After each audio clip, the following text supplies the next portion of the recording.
Welcome to the British Library, where a very special portrait commission is about to be unveiled. It's a painting of the distinguished novelist Hilary Mantel by the winner of the first Sky Arts Portrait Artist of the Year competition, Nick Lord. I, like everyone here, am very, very keen to see what lies behind the red cloth. So I'm going to hand over to Nick Lord to unveil the portrait. Thank you. Nearly 2,000 artists from all over Britain and Ireland competed for this commission, which included a cash prize of £10,000 and a chance to have the commissioned portrait hung here in the British Library and for it to become part of the library's permanent collection. The winner of the Sky Arts Portrait Artist of the Year is Nick Lord. We're going to follow Nick Lord every step of the way as he strives to fulfil this life-changing opportunity. From the first meetings with his famous sitter, through his approach to the challenge, the progress of the painting, right up to this wonderful unveiling. But first, a reminder of how he got here. At 25, Nick was one of our youngest competitors and earned his living in his father's model railway business in Cardiff. It was here that he was among the semi-finalists chosen to paint a portrait of Welsh rugby player Gavin Henson in just 4 hours, and to do it in public, under scrutiny from judges, fellow painters and cameras. It's beautiful the way you put the paint on. It's very unusual, and I think it's a very surprising piece of work. Well done. Thank you. He then joined fellow regional winners to paint model and writer Sophie Dahl in Paris. Oh, wow. And in a final task, a commission to paint Victoria Cross hero Lance Sergeant Johnson Bahari. The judges were hugely impressed with Nick's arresting portrait. This man has been through a terrible incident that's shredded him, and he's been patched together again by Nick. And now for Nick's greatest challenge yet.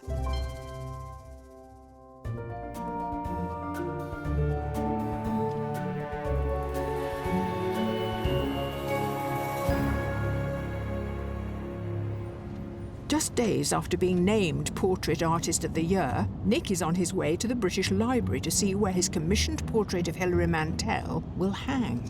I'm so excited, and it's such a prestigious award as well, and to have my work in the British Library as well is going to be amazing. I wouldn't say it's a daunting sort of prospect. I just want to get into it, really sink my teeth into it. The British Library houses the historic manuscripts used by Hilary Mantel for her 2 acclaimed Booker Prize-winning novels about Thomas Cromwell, Wolf Hall and Bring Up the Bodies. The idea of a writer's portrait is tricky because what can you show?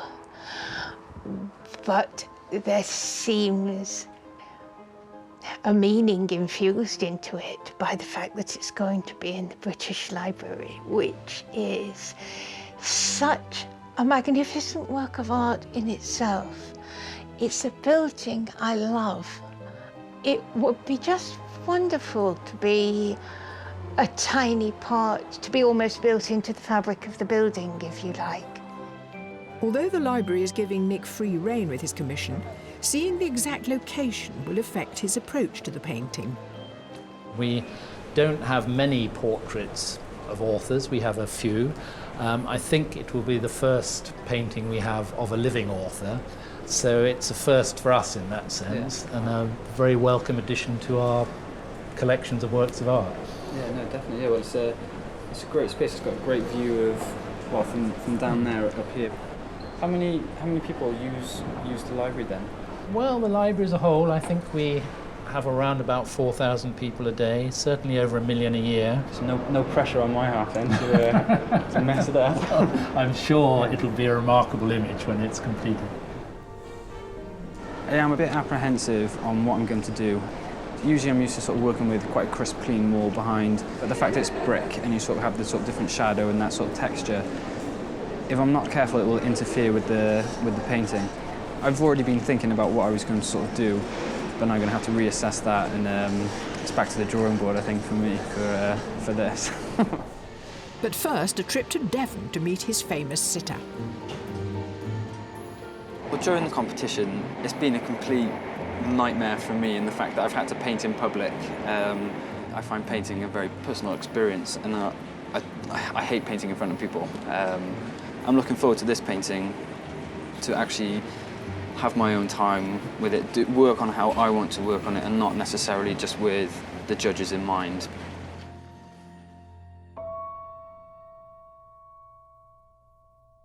Hilary Mantel moved to Budleigh Salterton on the Devon coast 3 years ago, and it's where she's currently at work on the final part of her trilogy of novels about Thomas Cromwell. I'm very interested in this whole idea of being painted because portraiture is at the heart of my Cromwell trilogy. What I hope for is I don't want to be just a sitter. There's a lot in that word, isn't there? It suggests a certain inertia. I want to be part of the creative endeavour, if I can. I want to be part of the process of it. It's clear to see that she's very descriptive in the way that she writes, and she's amazing at sort of creating those sort of like visual sort of effects in your head when you're reading. So I'm really looking forward to finding out more about her. Hi, Hilary. Hello, come in. Is there anything in particular you want, or have you got an idea of how you'd like to be portrayed or sort of depicted in the painting? Or have you not really sort of thought about it as such? I don't have a set of expectations. I just have an open mind. It doesn't really seem to matter what a writer looks like because they're a blank canvas for all the people who walk around inside their head. But I suppose I'd like to have a light in my eye. I'd like to look as if I was thinking, as if a process was going on. How big's it going to be? The maximum size I can go for is 1.10 m by 1.10 m. So for me, that's quite small. And squares usually present challenges composition-wise. So it'd be quite interesting to sort of see how it works. Sounds huge to me. Yeah, I suppose I was sort of hoping you were a miniaturist and I could hide. No, it's but not so. No, it's probably. I'd like to get you sort of life size. Can I hold a pen? Yeah. It's just occurred to me because I'm almost never without a pen in my hand. And it's like having a sixth finger, you know? Yeah. It's part of my hand. Yeah, no, I'd really like to do that. That would be perfect. Yeah, no, I think that chair would work really well. It's got a bit of character to it. I'm very fond of this chair, yes. Nick's process involves getting to know his sitter and then taking photographs to determine the right pose and expression. Because you were twiddling the pen at the time, so you could tell you. The photography is an essential tool, but it's not just a case of, oh, taking a photo, that'll do. It's setting the pose, working with the pose, and I'm not taking a photo, I'm taking a photo of a painting. I'm really happy with those. It's a process that's already served Nick well, enabling him to capture extraordinary likenesses of his subjects while experimenting with materials and technique to give a more contemporary twist. After processing the images of Hilary, he returns to Devon with a selection of his favourites. I really like this one because it's quite. I really like the hands, and the fact you look engaged there. You look like you're thinking about something, and I like the fact that it's quite clean in the background. You've got the chair in. I don't know that this is where it'd be good to sort of like your sort of opinion on whether you prefer, or which one you sort of prefer. I think I have a default expression, which is wistfulness, which is to be avoided, possibly. What none of us women want, I suppose, anymore is an image of passivity or a victimhood. What I would like to put across, I suppose, is that I'm looking at the future. Can we look at one or two more, and I can probably there's still say... some that we haven't looked at. So these ones I quite like as well, but I still find them very formal. I do actually like that one. It's quite, I think, it's like a swagger pose, and it's very grand. I think this one, it's quite status-like, I think. Yes. I like the idea of having a swagger portrait. I'm such an unswaggery person that Well, I don't know, it might be... Got your gold chain, you got the gold scarf. Yes. A swagger portrait of a writer. Yeah. That's something that's not been done. Yeah, exactly. Yeah. Yes.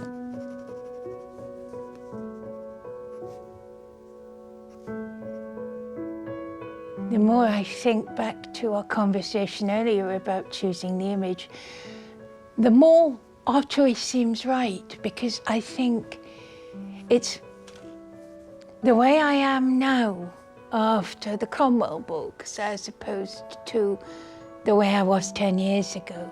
So I think this is right. It seems to me there's a point in your life when you hear an inner prompt and it says, choose your weapons. This is it, mightier than the sword. It's such a relief that she's so lovely, she's so nice. It just meant then that connection that we had when we were sort of talking, it was just so natural to actually meet her and find out what she wants was fantastic. And we'll be with Nick as he returns to Cardiff and embarks on his swagger portrait of Hilary Mantel.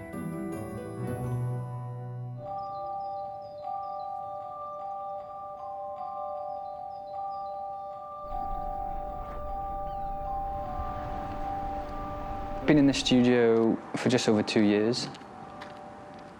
And the fact now that I've sort of won the competition, it means that I can stay here without having to worry about sort of paying rent for the next couple of years. So that financial pressure is off. So it basically means now I can afford to paint what I want to paint. Yeah, so I'm going to start mixing the paint now. But I always sort of start with a, it's a brown, but I mix red, yellow, and then a tiny bit of blue, and I use that as my base for sort of future colours. I don't know why, but I always start with the chin and the lips. Don't know why. I just always seem to just be drawn into there, and I think it's because you can sort of see it, and I really enjoy drawing the eyes, so I paint them last. So I do, I suppose it's like when you eat your dinner, you eat the things you don't like first, so like Christmas dinner, you eat Brussels sprouts first because you don't like them. So I eat them first, and then you get everything else to look forward to. Having finished his Brussels sprouts, Nick moves on to concentrate on getting the skin tone right and refining the eyes. These lines here, I think, are working really well. Just like these lines here and that line, like, and then sort of you can get that. You just get like the flow of the face. Yeah, Hilary's got a really sort of smooth complexion, and the contrast between the tones is really hard to sort of differentiate between the two. So for me, it causes problems, and sort of to try and sort of find them and sort of get I suppose the sort of the transitional tone. I mix the acrylic paint with a gel medium and a copolymer gel. When it's so thin, you can just keep applying it and build up the different layers, and they shine through each other. You get this lovely sort of texture. It starts to create its own sort of like structure on the face, which I really like.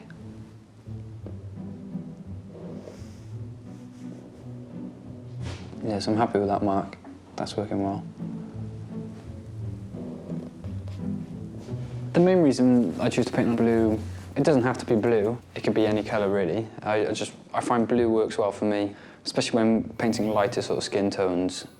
But it also allows you, well, for me the most important thing is it allows you to bring white into the painting, whereas when it's raw canvas, it's quite a creamy sort of colour.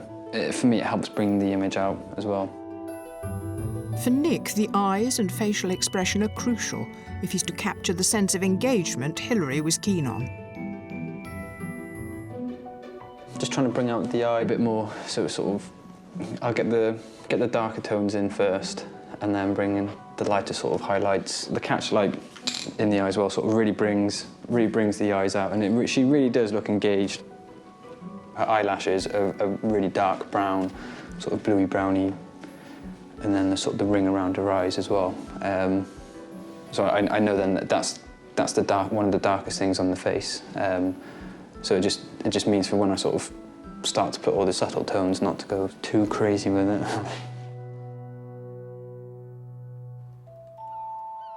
Back in Devon, Hilary is grappling with a different kind of portrait as she works on the third part of her trilogy of books about Henry VIII's advisor Thomas Cromwell, famously painted by Hans Holbein. The whole subject of portrait painting is knitted into my Thomas Cromwell trilogy.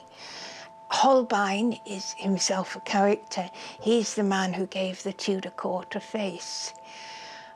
In the first book, Holbein comes to paint Cromwell, but you don't see the painting happening. And then you see the picture being shown, being unveiled, and you get Cromwell's reaction to it and the reaction of the bystanders. And then in the second novel, the portrait is being copied, and Sir Cromwell comes into his hall and he finds copies of the paintings, and he is in various stages of becoming. One's got hands, one's got a hat, one's got his work table, but you don't add them up. They don't add up to a man. That's where I am in my project. I'm assembling an image. Then in the final book, we will go into that room with Cromwell sitting for Hans Holbein, and we will find out what happened in that room. So this, to me, is part of the creation of my work.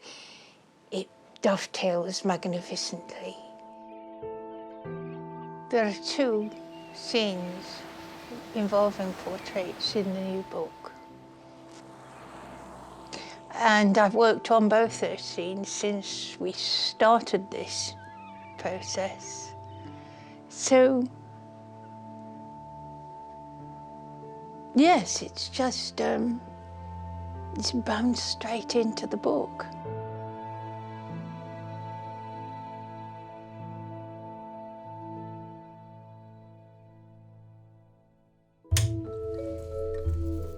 Having painted the hands and hair, Nick is now ready to tackle the scarf.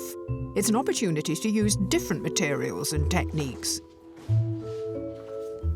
The more you experiment and the more you find how different materials work and how different mediums work, for me, I think it's all part of the painting process. And I'm interested in how to create the images by using different mediums and different materials to what I've used before. Using spray paint, using wood stain, using oil pastels and on top of acrylic, and then using acrylic and the different mediums and to create different surfaces. I think it does give it that sort of contemporary edge because it's not something you would traditionally see in a portrait. Just cutting out the template now for the pattern on the scarf, and I'll just touch it up then with the brush because I think it might be a bit too bold. I've never attempted this before, so it could go terribly wrong, but never know unless you try. I described it as a swagger pose to Hilary because I sort of wanted to capture that sort of confidence that she has, and I suppose to capture her accomplishments. But I don't mean it in the way of sort of like Van Dyck's paintings of King Charles I, and how they were sort of like depicted with wealth and everything. I don't mean it in that sort of sense. I just mean it in the fact that they're confident sort of pictures, they're confident paintings. The gold scarf as well, I think it all sort of ties in. It's quite in your face. It's just a confident sort of piece of clothing as well.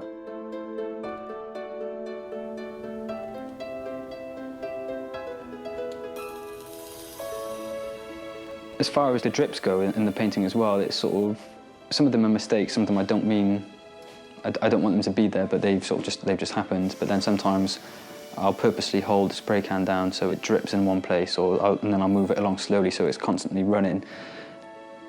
For me, it adds that other element of it not being overworked. And I suppose it also asks questions of why haven't I painted more, why hasn't he done more? I use the photos as how I view them as sketches for the painting. But I think a painting, you get a sense of feeling from what the sort of the person was thinking when they were painting it, and because you can physically see the way they've manipulated the paint on the canvas, whereas you don't see that with a photo. I think when painting, you definitely have that sort of the pressure on who you're painting and sort of whether they're going to like it, especially when it's someone you sort of get along with so well. And it's getting to that stage now where I can sort of see the finishing line as such, so I just hope that when she sees it, that she'll like it as much as I'm liking it at the moment.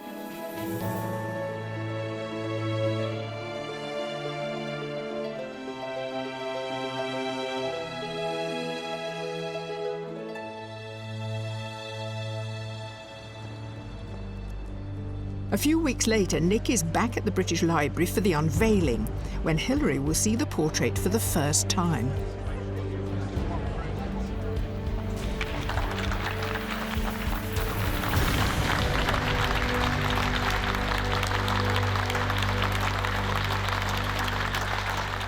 I couldn't be more delighted. I'm absolutely thrilled. And I do congratulate you.